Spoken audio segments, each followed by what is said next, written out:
Hello everyone and welcome to a slightly different Kerbal video today with commentary and Kerbal Space Program, where I thought I could go through the new added engines in the new version and the Making History expansion and get a bit of an overview as to what they can actually do, because some people said it got a little bit confusing since there were just so many new engines added. And today I'll just try to get a bit of an overview of what they can actually do, which of them are actually worthwhile. Now they all might have their niche applications or be useful for some designs. None of them really sucks, but actually very few of them are really a groundbreaking new addition. So let's go through all the new engines and see what they can actually do and what their improvement over other engines might be. So first of all, I'll just go through it sorted by name going down. So first of all, we have the Mastodon engine, which seems to be sitting somewhere between a Vector and a mainsail in terms of performance. It does have a slightly better thrust-to-weight ratio than both the Vector and the mainsail, which of course have the same thrust-weight ratio. The mainsail is just a little bit bigger. Its specific impulse isn't quite as good at 290, but then its vacuum and its atmosphere specific impulse are pretty close together, so it could probably be used for an SSTO. It's got a slightly better thrust weight ratio, not that much specific impulse, but both are relatively minor changes. So really this is a bit like a mainsail engine and a bit smaller. Uh, Next we have the Tratar Engine, which is actually a useful addition as to range, because it's smaller than the Poodle engine but larger than the Terrier engine, and it's actually got a little bit of atmospheric specific impulse, so it's vacuum optimized, but at least it's not completely useless under atmospheric pressure. Its performance isn't really that different from two Terriers or basically half a Poodle, but it adds a little bit more range. You don't have to bundle together several engines if you want something of roughly this size. The Bobcat actually doesn't really add anything in terms of performance, but it has this nice feature where it has two nozzles in one engine and both are vectored. So you have full range control. You have roll control with one engine. It's also one of these engines which are clearly designed to build rocket replicas. Like the main feature of this engine is that it looks like an actual existing rocket engine. So if you want to build a replica of that rocket, you don't have to bundle together engines and try to make it look good anymore. You have an engine that actually looks the part. It's also performing kind of similar to a Vector or mainsail. It's smaller, so you can divide it up a little bit better, because there isn't really a engine on a similar, like the mainsail and the Vector and the Mammoth have a similar performance, a similar specific impulses, similar thrust to weight ratio, and they're kind of the go-to rocket engines for building large rockets, in my opinion. But if you want to scale that kind of design down, you don't really have anything smaller than a Vector engine. And now we have something that is half the size, has slightly less thrust weight ratio, but it's similar enough to build a similar rocket concept. You can easily build an SSTO with it and have it smaller than one powered by just one Vector. And you also don't need two engines, because again it has these two vectored nozzles. So if you want to use gimbal for your roll control, then that means you can use this instead of two vectors and scale your design down by a factor of 4 while keeping the same thrust weight ratio, the same efficiency. Now the Skiff is the first of these new engines where I'd say that it's really useful. It has a substantially better performance than any engine that was there before the expansion. It's again performs a bit similar to a Vector, which is kind of my benchmark, but it has a higher thrust to weight ratio, and it's it tends towards vacuum optimization, but it's still clearly ground optimized. So it's got a bit more difference between its vacuum and ground specific impulse, and it's got a pretty good vacuum specific impulse, but it's still useful on the ground to the point where even on the ground it has a better thrust to weight ratio than the Vector. So it might be the new rocket engine of choice for rocket SSTOs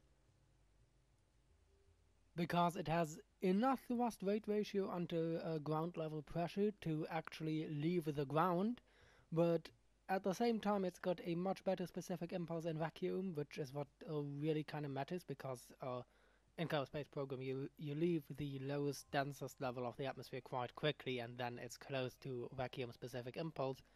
And again, it's got a slightly better thrust to weight ratio than a Vector, so it might be really useful. Uh, The Wolfhound is of course pretty interesting because it's got the highest specific impulse of any chemical rocket engine in the game. However, it is purely a deep space engine. It doesn't work within the atmosphere, at least not to any actual useful level. It doesn't have too much thrust weight ratio either, but it's probably the best engine for kind of interplanetary stages or something like that if you don't want to go nuclear or ion engine. The Kodiak is, of course, clearly modeled on the Vostok or Soyuz type engine. It's it doesn't really perform very well. It performs acceptably. It's similar maybe to a Reliant. It's not really the best engine, but it's good enough. It might replace a Reliant or a similar engine in smaller rocket designs, and it just looks cool. I think that's the main point of this engine is that if you want to build a Soyuz replica, you have a engine that looks like a Soyuz engine. But now we come to the real surprise hit of this update and expansion with new engines, which is the Vernier engine, and possibly my new favorite engine, or at least my favorite engine among those newly added, because it performs well, it's small, it might be a bit of a balancing error, because obviously this thing was meant to be a Vernier engine to the Soyuz engine replica that we have. So obviously in the R7 or the Vostok or the Soyuz you had this four nozzle engine which could not gimbal, and to add control you'd have these small supplementary engines that would add a tiny bit of extra thrust and they would gimbal so that you would have a bit of control. So you could add these together like this. And this assembly would then basically work as one rocket engine with gimbal range and acceptable performance. So you could have your rocket's first stage and add one of these as a sort of Soyuz engine and add the Vernier engines, and you would have a stage with a. And this assembly would then be basically your engine, and you could build a Soyuz style rocket with one core engine and these Vernier engines. But there might be a bit of a balancing error here because these Vernier engines actually perform a lot better than the Kodiak engine. Uh, Now they are of course smaller, but they're actually not that much smaller as they are in original. Now the Vernier engine in Kerbal Space Program actually has a surprisingly similar performance to the real-life Vernier engine, whereas of course the Kodiak engine is a lot smaller than the real RD-108 engine used in the Soyuz. So the ratio between these two engines is out of balance. Compared to this main engine, the Vernier engines in Kerbal Space Program are relatively overpowered in comparison, and also they have a much better thrust to weight ratio, a much better specific impulse, and really it seems to just be a much better choice to just instead use Vernier engines and lots of them and just cluster these together to have a base stage. And that's actually pretty cool because they perform, again, a bit similar to the Vector engine, which is, again, kind of my benchmark for powerful rocket engines that could be used for rocket SSTOs. But they're a lot smaller, and that means you can really scale down this concept. Before this, the rocket engine of choice for small SSTOs or small rockets was the Spark engine, which also performed kind of well, but much worse than the Vernier engine. So now we finally have a small but powerful engine that can be used to build small yet very efficient rocket designs because it performs just as good as some of the really big engines. And this radial mounting, of course, it does mean that you ideally need two of these. I guess if you don't want to go for elegance, you could hypothetically use one like this. But you have to watch out.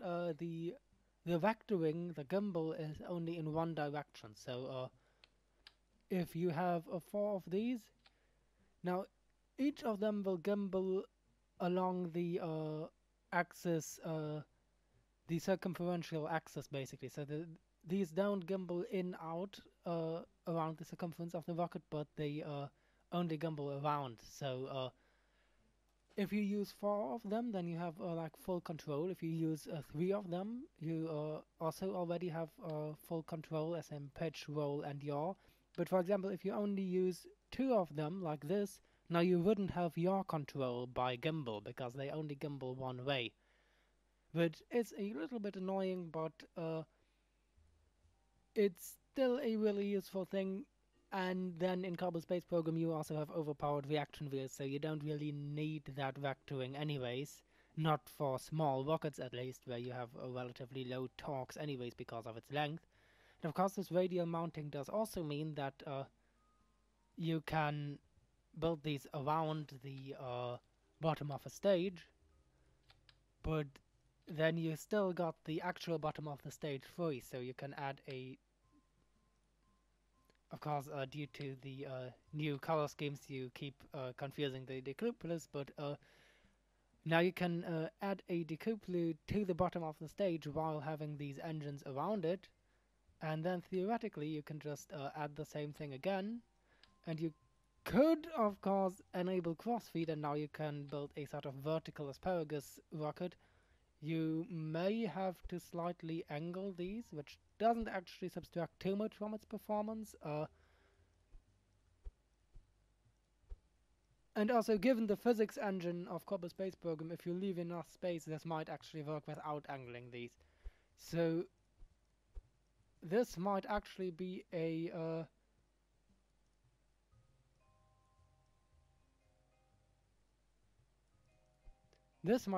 really viable way to build high-performance rockets if you have the computer to handle large part counts and lots of engines. So this kind of summarizes it. There are two really substantially new engines that I think might be really useful, or three if you count the slightly improved Skiff engine. So the Skiff and the Wolfhound and the Cub Vernier are the three engines that actually add something new in terms of performance, whereas the other newly added engines are really just somewhere in between the previously existing engines, and you don't really have to consider these when looking for a engine of choice for some rocket design. Either you can make it work with the old engines, or you can make it work with one of these three. So these are really the ones you should keep in mind, while the other ones you don't really have to care about that much. Of course, the Kodiak engine still has the bonus that it just looks pretty cool.